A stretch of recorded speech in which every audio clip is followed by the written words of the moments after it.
Hi. Hello. నమస్తే అందరికి. Welcome to my channel. ఇప్పుడు మనం చెప్పుకోబోతున్న story 'my bad boy' episode 267. Story చదివే ముందు ఛానల్‌ని తప్పకుండా సబ్స్క్రైబ్ చేసుకొని, లైక్ చేసి, షేర్ చేయండి. ఈ టైంలో ఫిట్స్ వస్తే చాలా డేంజర్ రుద్ర. అందుకే ముందుగానే చెప్తున్నాను. ఈ సమయంలో ఆమెను ఒక బొమ్మలాగా చూసుకోవాలి. So careful Rudra. వేద జాగ్రత్త అని ఆవిడ కాల్ కట్ చేయగానే రుద్ర అంత త్వరగా తేరుకోలేకపోయాడు. నిజంగానే యాక్సిడెంట్ నార్మల్ విషయం కాదు. దాని తర్వాత ఆమె నడవడానికి కొన్ని రోజులు పట్టింది. ఆ తర్వాత వెంటనే పెళ్లి, ప్రెగ్నెన్సీ కూడా చాలా ఫాస్ట్‌గా రావడం. అసలు భార్యతో కొన్ని రోజులు ఎంజాయ్ చేశాక పిల్లలని ప్లాన్ చేద్దాం అనుకున్నాడు. కానీ మనోడికి ప్లానింగ్ సరిగ్గా అవ్వక ధీరా బాబు వచ్చేసాడు. లేకపోతే ఇన్ని కాంప్లికేషన్స్, ఇన్ని ప్రాబ్లమ్స్ ఉంటాయి అంటే పిల్లల కోసం వెయిట్ చేసేవాడే రుద్ర. కానీ ఇప్పుడు వేద అన్ని కాంప్లికేషన్స్ నుండి బయటపడింది. బాబు కూడా బాగున్నాడు. కానీ ఇప్పటికైనా సరైన జాగ్రత్త తీసుకోవాలి. లేకపోతే ఆమె ఆరోగ్యానికి ప్రమాదం అని చెప్పడంతో రుద్ర అక్కడ నిలబడి ఆలోచిస్తూ ఉంటాడు. ఏం చేయాలా అని. రుద్ర ఎందుకో డల్‌గా కనిపిస్తూ ఉంటే శౌర్య వేదతో మాట్లాడి చిన్నోడిని ఓసారి చూసి వాళ్ళ అన్నయ్య దగ్గరికి వెళ్ళి, "అన్నయ్య" అని పిలవగానే రుద్ర వెనక్కి తిరిగాడు. "ఏమైందన్నయ్య అలా ఉన్నావు? ఫోనెవరు?" అని అడిగాడు శౌర్య. "హాస్పిటల్స్ నుండి శౌర్య. దక్షని జాగ్రత్తగా చూసుకోవాలని చెప్తున్నారు. రిపోర్ట్స్ అన్నీ మళ్ళీ చెక్ చేశారంట డాక్టర్ గారు. ఇలాంటి సమయంలో కాస్త జాగ్రత్త తీసుకోవాలి అని చెప్తున్నారు. అంతే" అని రుద్ర చెప్పాడు. "మనం అందరం ఉన్నాం కదా అన్నయ్య వేదని చూసుకోవడానికి. నువ్వు కంగారు పడకు. తను బానే ఉంటుంది. నైట్ సరిగ్గా నిద్ర ఉండట్లేదు అని చెప్తున్నారు కదా! అందువల్లనే ఈ ప్రాబ్లమ్ ఏమో. త్వరగానే తగ్గిపోతుందిలే అన్నయ్య" అని చెప్పాడు శౌర్య. వాళ్ళ అన్నయ్య వేద విషయంలో రుద్ర ఏవి చిన్నగా తీసుకోడు అని అతడికి చాలా బాగా తెలిసి ఉండడంతో, సరే పద అని ఇద్దరు అన్నతమ్ముళ్ళు కలిసి ఇంట్లోకి వస్తూ ఉంటే, "ఏమైంది రుద్ర" అని అడిగారు మీనాక్షి గారు. "ఏం లేదమ్మా, ఆఫీస్ కాలొస్తే మాట్లాడాను" అని చెప్పి రూమ్‌లోకెళ్దామా? కాసేపు కూర్చుంటావా? అని అడిగాడు రుద్ర వేదని. "వెళ్దాం బావ, కాసేపు పడుకుంటాను" అని వేద చెప్పడంతో రుద్ర కొడుకు వైపు చూశాడు. అప్పుడే వేద దగ్గర పాలు తాగి వాళ్ళ అత్త దగ్గర చిన్నోడు ఉండడంతో, "చిన్నోడిని నేను పడుకోబెడతానులే నాన్న, నువ్వు వేద దగ్గర ఉండు" అని మీనాక్షి గారు చెప్పగానే భార్యని తీసుకొని రూమ్‌లోకి వెళ్ళాడు రుద్ర.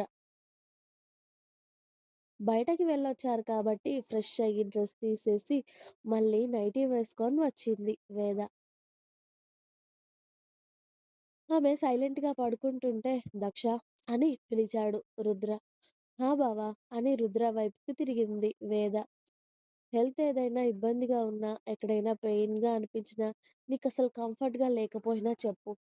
అర్థమైందా? నెగ్లెక్ట్ చేయకు. నీ హెల్త్ ఇప్పుడు చాలా వీక్‌గా ఉంది. డాక్టర్ గారు చెప్పారు కదా!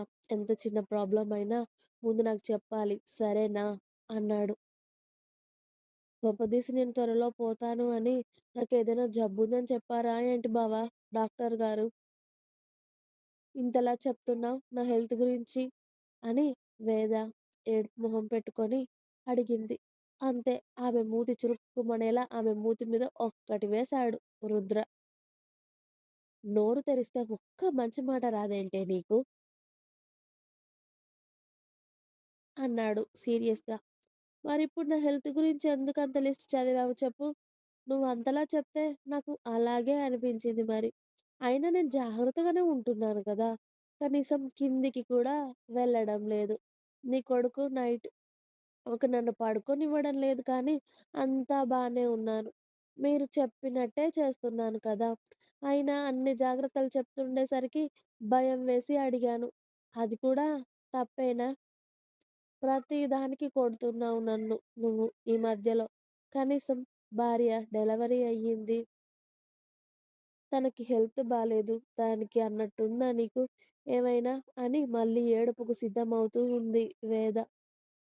"ఏమైనా ఎప్పుడు చూడు కొట్టడమే నన్ను" అని వేద ఏడుపుకు సిద్ధమవుతూ ఉంటే, "ఏడిస్తే చంపేస్తా. అర్థమైందా?" అన్నాడు రుద్ర గట్టిగా. "నువ్వంటే పర్లేదు. నేనంటేనే నీకు రోషం పొడుచుకొని వస్తుందిలే" అని మూతి తిప్పుకొని వేరే వైపుకు తిరిగి పడుకుంటుంది సైలెంట్‌గా వేద అలిగి. మనకున్న ఒకే ఒక్క ఆయుధం అదే కదా! ఏడవొద్దు, అలగొద్దు అని చెప్తే దానికి తప్ప నువ్వింకా దేనికి పనికిరావే అన్నాడు రుద్ర. అన్నింటికి పనికొచ్చే పెళ్ళాన్ని చేసుకుంటే అయిపోయేది కదా! నన్ను మరి పెళ్లి పీటల మీద నుండి లేపుకొచ్చి పెళ్లి చేసుకొని, మరి నన్ను టార్చర్ చేసి, ఇప్పటి వరకు టార్చర్ చేస్తూనే ఉన్నావు కదా! అని అంది వేద ఉక్రోషంగా. ఆమె మాటలకి నవ్వు వస్తూ ఉన్నా కూడా నవ్వితే ఇంకా ఏడుస్తూ అతడికి పిచ్చి లేపుతుంది అని తెలుసు. కాబట్టి 2 నిమిషాలు సైలెంట్‌గా ఉండడంతో, వీడికి కనీసం పెళ్ళాన్ని బతిమిలాడడం కూడా రాదు అని వేద మెల్లిగా వెనక్కి తిరిగి చూసేసరికి రుద్ర విష్ణుమూర్తి పోజ్‌లో పడుకొని ఆమెనే చూస్తూ కనిపిస్తూ ఉంటే, అతడిని చూసి మూతి తిప్పుకొని మళ్ళీ సైలెంట్‌గా పడుకుంటుంది వేద. ఎందుకే అన్ని వేషాలు నీకు? నీ హెల్త్ గురించే చెప్తున్నాను కదా! అని వేద దగ్గరికి జరిగి ఆమె చుట్టూ చేయి వేసి చిన్నగా ఆమెను లాగి అతడి చేయి మీద పడుకోబెట్టుకున్నాడు. "ఏం అవసరం లేదులే. నువ్వు నా హెల్త్ గురించి చెప్పినా, మంచిగా చెప్పినా దాంట్లో కొట్టడం, తిట్టడం తప్ప ఏమీ ఉండదు.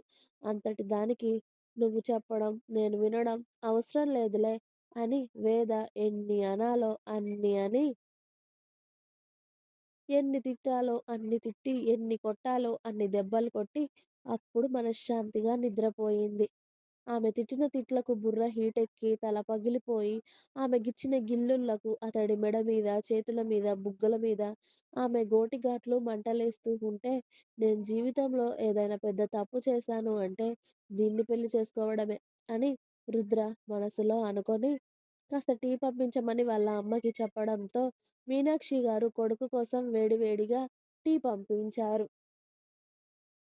"ఏమైందిరా? ఆ ఫంక్షన్‌లో ఎవరెవరు ఇంట్లో ఉంటున్నారు? ఎవరెవరు ఏ సమయానికి బయటకి వెళ్తున్నారు? అన్నీ కనుక్కోమని చెప్పాను కదా!